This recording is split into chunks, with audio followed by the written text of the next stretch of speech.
traffic, and news updates online at 560theanswer.com. Now, from the Signature Bank Studios. If you're looking for the latest news, insight into what it means, and the sharpest opinion, there's only one station in Chicago where you can turn, and it's this one. We're AM 560, The Answer.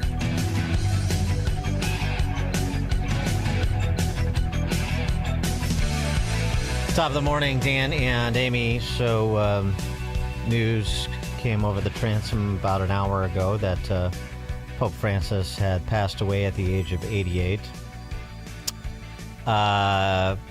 President Trump and Vice President Vance both commenting. Trump posting on Truth Social this morning, "Rest in peace, Pope Francis. May God bless him and all who loved him." VP Vance, who had just met with Pope Francis. "My heart goes out to the millions of Christians all over the world who loved him. I was happy to see him yesterday, though he was obviously very ill. I'll always remember him for the homily he gave in the very early days of COVID. It was really quite beautiful. May God rest his soul." For more on the life and legacy of Pope Francis, pleased to be joined by Mary FioRito. She is a fellow at the Ethics and Public Policy Center. Mary, thanks for being with us. Appreciate it. Thank you for having me. So your reviews of Pope Francis's papacy? Well, I think we have to start with his passing on Easter Monday, which I do think is rather poignant. We celebrated Jesus' resurrection from the dead, and that resurrection which promises life eternal to all of us who are Christians. So I think it's quite beautiful that he was able to, push through and be there for one last Easter with the people he loved and served, working right up until the very end. And so it's a sad day, for Catholics around the globe, because we do look to him in the way I think many people in large families would look to a beloved grandfather. So it's sad in that respect, but yet, he leaves behind sort of a complicated legacy. He was the first pope from Latin America, and he was a pope who very much emphasized priorities for the poor and people who felt that they are marginalized. So he really made that sort of a keystone of his papacy, and that was, in a way, that sometimes led, I think, to confusion because he wasn't very precise with his language at times. Well, right, and oftentimes when he was precise with his language, it sort of ran afoul of his core competency, which is the catechism. I mean, we see this locally with Cardinal Supich and others all the time, so we become used to it, at least in Chicagoland. But even the conversation he had with Vance prior to his passing, which reportedly included opposition to Trump immigration policy. Yeah, that has been sort of an interesting aspect of all of this, because the Holy Father also sent that, memo to American bishops not long ago, essentially taking a sideswipe at the vice president, which is very unusual. Not certainly just from the religious perspective, is that, you normally don't call people out when you disagree with them, right? As Scripture tells us, we handle those things privately before we say something publicly to another person with whom we disagree. But also, just from a diplomatic point of view, it was a kind of an unusual thing for him to do, and then he didn't name him. And, again, you have a pope from Latin America who would be very much sympathetic to the plight of a lot of Latin Americans who are living in very bad economies, very poorly run countries, and would likely really sympathize. But you do get the sense, too, that there perhaps was a little bit of nudging, I think, from some American cardinals who wanted Pope Francis to say something that would allow them to kind of, be able to hold the Holy Father's comments, up to say, look, even the Pope, Catholics, because that was before the election, if I recall correctly, to kind of paint the Holy Father as being someone in opposition with the Trump and Vance administration. Well, in his last conversation with J.D. Vance, it was being reported by CNN and New York Times that the Pope had said to J.D. Vance, take this message to Washington that he is against mass deportations. Right. Yeah, that's no surprise. Right, and that phrase mass deportations can mean a lot of things. I mean, mass deportations of people who are criminals, who come here and harm other people.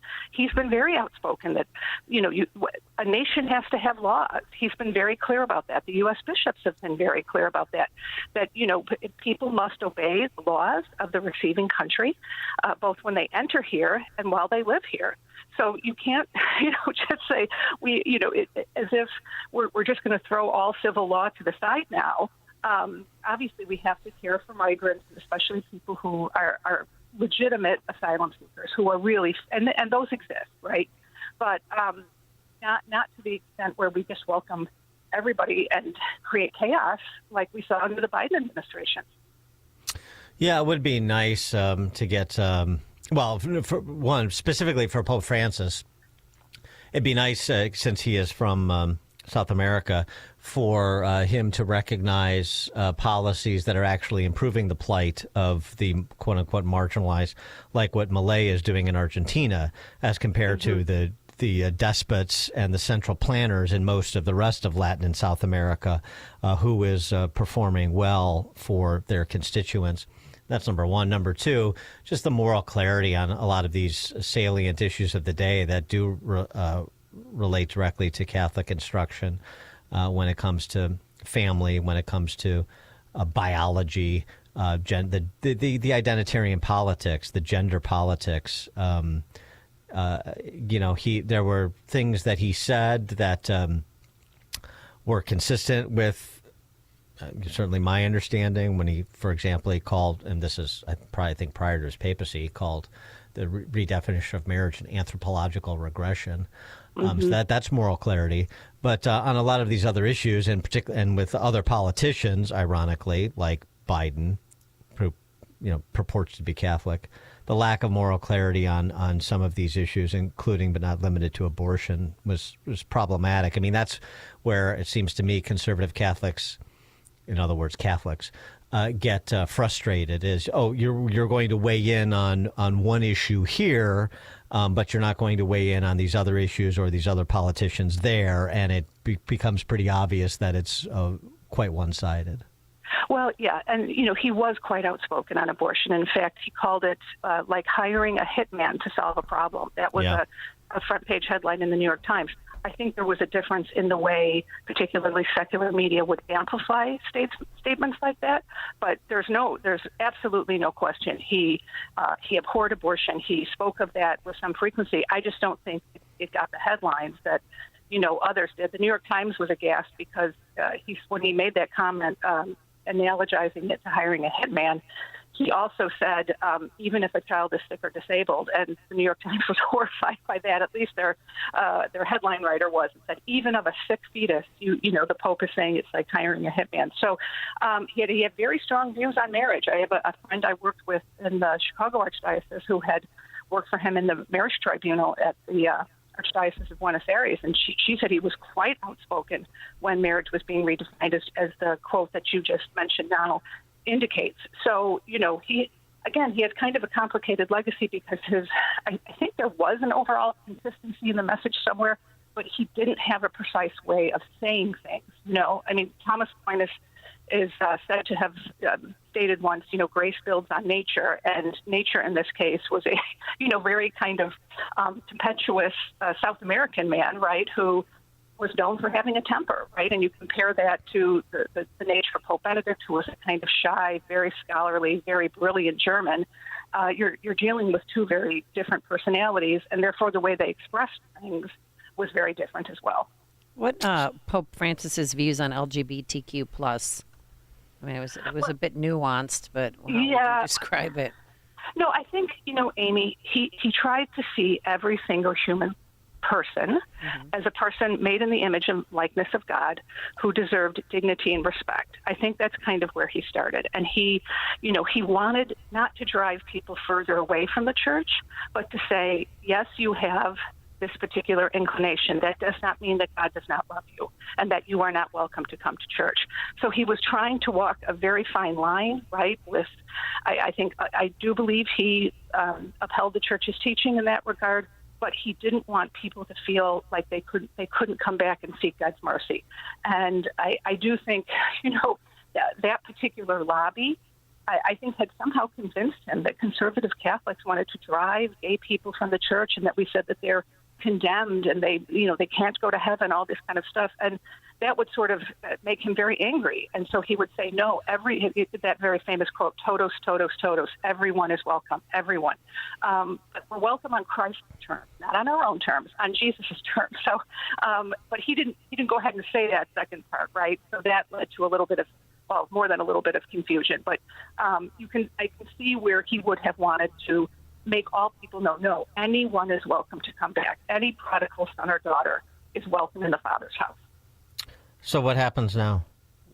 Well, the funeral has to take place 4 to 6 days from the day of the death. My guess it will be this Saturday, because they have canceled the canonization of Carlos Acutis, who was a young Italian, 16-year-old Italian computer whiz who was going to be canonized this Sunday. That's already been canceled now, or postponed, I should say. So my guess is the funeral will be Friday or Saturday, and then 15 to 20 days from the day of the death, the conclave has to begin. And my guess is they'll probably stretch that out to the 20-day mark, because Pope Francis has named cardinals from all over the globe, from places that never had cardinals before. And so you're going to have men coming from literally around the world, most of whom have never met each other. And so they need to get time before they go into the conclave to meet, to get to know each other, to speak, to become better acquainted. And then after that, they go into the conclave, which is a word that from the Latin that means with the key, because they get locked in there. And then they vote for the new Holy Father. Well, I mean, what kind of influence is Supich going to have in the conclave? He's an influential person within the College of Cardinals. There's no question. I mean, you look at the last two major archbishops that were named for Omaha, Archbishop Mike McGovern, who I know you have had, Archbishop-elect, I should say, you've had on the show before. He's from Chicago South Side. And then the new Archbishop of Milwaukee, Jeffrey Grob, who is actually a Wisconsin native but had lived and worked in Chicago for many, many years. Both very good men, but that's obviously Supich's hand in the naming of both of those new archbishops. So he has tremendous influence within the American Church, and he's on the Congregation for Bishops in Rome. So he definitely has had a say in the different cardinals being named in different parts of not only our country but the world. So what's your expectation? Are we going to get a pope that is more like Benedict or more like Francis? I think more like John Paul II. Well, I hope, but is that realistic? It is. There's a Hungarian cardinal who seems to be quite the favorite, named Peter Erdo, E-R-D-O, who is very much in that John Paul mold. He's quite young, quite energetic. He is very well liked, both by his own people and by a lot of the people in Rome. And so, you don't like to speculate, when Pope Francis has just passed away, but that could be a wonderful return to a really evangelical and enthusiastic church that inspires young people. Very good. Mary Hallen FioRito, she is a fellow at the Ethics and Public Policy Center. Mary, thank you as always. Appreciate your insights. Thank you for having me. Thank you. And she joined us on our turnkey.pro answer line. The more you listen, the more you'll know. This is Chicago's Morning Answer. Morning Answer on AM 560. The Answer. Enjoy uninterrupted programming from Dan Proft and Amy Jacobson around the clock, all day, every day, including daily replays of Chicago's Morning Answer on Dan and Amy 24/7. Listen now at Dan and Amy 247.